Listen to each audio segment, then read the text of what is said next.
Harry Potter and the Chamber of Secrets by J.K. Rowling. Chapter 1. The Worst Birthday. Not for the first time, an argument had broken out over breakfast at number 4 Privet Drive. Mr. Vernon Dursley had been woken in the early hours of the morning by a loud, hooting noise from his nephew Harry's room. "Third time this week," he roared across the table. "If you can't control that owl, it'll have to go." Harry tried yet again to explain. "She's bored," he said.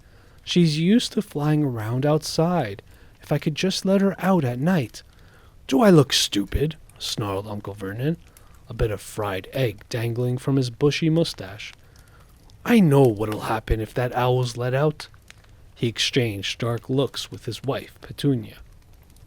Harry tried to argue back, but his words were drowned by a long, loud belch from the Dursley's son, Dudley. "I want more bacon." "There's more in the frying pan, sweetums," said Aunt Petunia, turning misty eyes on her massive son. "We must feed you up while we've got the chance. I don't like the sound of that school food." "Nonsense, Petunia. I never went hungry when I was at Smeltings," said Uncle Vernon hardly. "Dudley gets enough, don't you, son?" Dudley, who was so large his bottom drooped over either side of the kitchen chair, grinned and turned to Harry. "Pass the frying pan." "You've forgotten the magic word," said Harry irritably. The effect of this simple sentence on the rest of the family was incredible. Dudley gasped as he fell off his chair with a crash that shook the whole kitchen. Mrs. Dursley gave a small scream and clapped her hands to her mouth. Mr. Dursley jumped to his feet, veins throbbing in his temples. "I meant please," said Harry quickly. "I didn't mean—" "What have I told you?" thundered his uncle, spraying spit all over the table. "About saying the M word in our house." "But How dare you threaten Dudley?" roared Uncle Vernon, pounding the table with his fist. I warned you. I will not tolerate mention of your abnormality under this roof." Harry stared from his purple-faced uncle to his pale aunt, who was trying to heave Dudley to his feet. "All right," said Harry, "all right." Uncle Vernon sat back down, breathing like a winded rhinoceros, and watching Harry closely out of the corners of his small, sharp eyes. Ever since Harry had come home from the summer holidays, Uncle Vernon had been treating him like a bomb that might go off at any moment, because Harry wasn't a normal boy. As a matter of fact, he was as not normal as it is possible to be. Harry Potter was a wizard fresh from his first year at Hogwarts School of Witchcraft and Wizardry. And if the Dursleys were unhappy to have him back for the holidays, it was nothing to how Harry felt. He missed Hogwarts so much. It was like having a constant stomach ache. He missed the castle with its secret passageways and ghosts, his lessons, though perhaps not Snape, the potions master, the post-arriving by owl, eating banquets in the Great Hall, sleeping in his 4-poster bed in the tower dormitory, visiting the gamekeeper, Hagrid, in his cabin in the grounds next to the Forbidden Forest, and especially Quidditch, the most popular sport in the wizarding world. 6 tall goalposts, 4 flying balls, and 14 players on broomsticks. All Harry's spell books, his wand, robes, cauldron, and top-of-the-range Nimbus 2000 broomstick had been locked in a cupboard under the stairs by Uncle Vernon the instant Harry had come home. What did the Dursleys care if Harry lost his place in the house Quidditch team because he hadn't practiced all summer? What was it to the Dursleys if Harry went back to school without any of his homework done?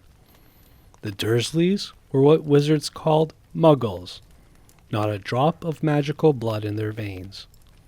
and as far as they were concerned, having a wizard in the family was a matter of deepest shame.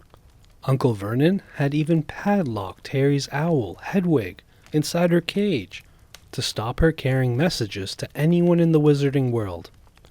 Harry looked nothing like the rest of the family. Uncle Vernon was large and necklace, with an enormous black mustache. Aunt Petunia was horse-faced and bony. Dudley was blonde, pink and porky. Harry, on the other hand, was small and skinny, with brilliant green eyes and jet black hair that was always untidy. He wore round glasses, and on his forehead was a thin, lightning-shaped scar. It was this scar that made Harry so particularly unusual, even for a wizard. This scar was the only hint of Harry's very mysterious past, of the reason he had been left on the Dursleys' doorstep 11 years before. At the age of 1, Harry had somehow survived a curse from the greatest dark sorcerer of all time, Lord Voldemort, whose name most witches and wizards still feared to speak. Harry's parents had died in Voldemort's attack, but Harry had escaped with his lightning scar, and somehow, nobody understood why, Voldemort's powers had been destroyed the instant he had failed to kill Harry. So Harry had been brought up by his dead mother's sister and her husband.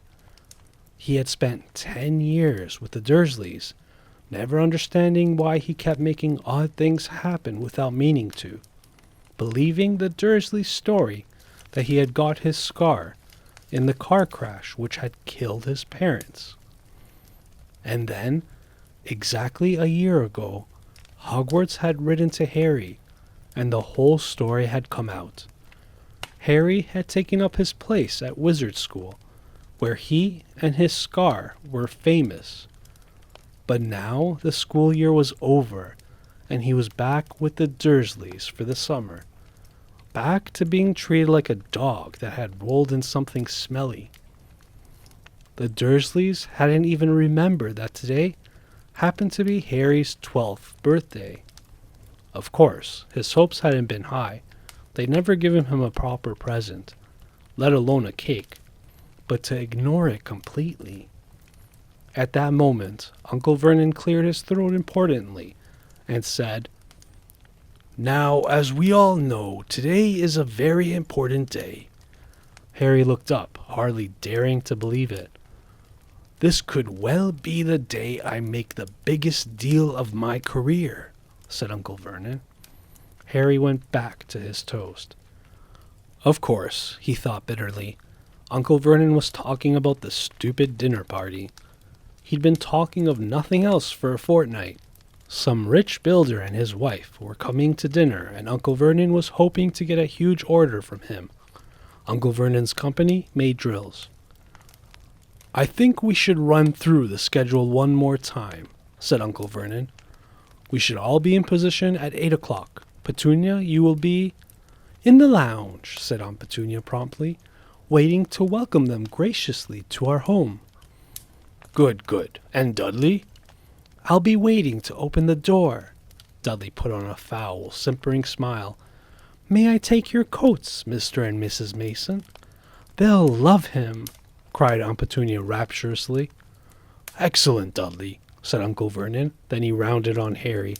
"And you?" "I'll be in my bedroom, making no noise and pretending I'm not there," said Harry tonelessly. "Exactly," said Uncle Vernon nastily. "I will lead them into the lounge, introduce you, Petunia, and pour them drinks.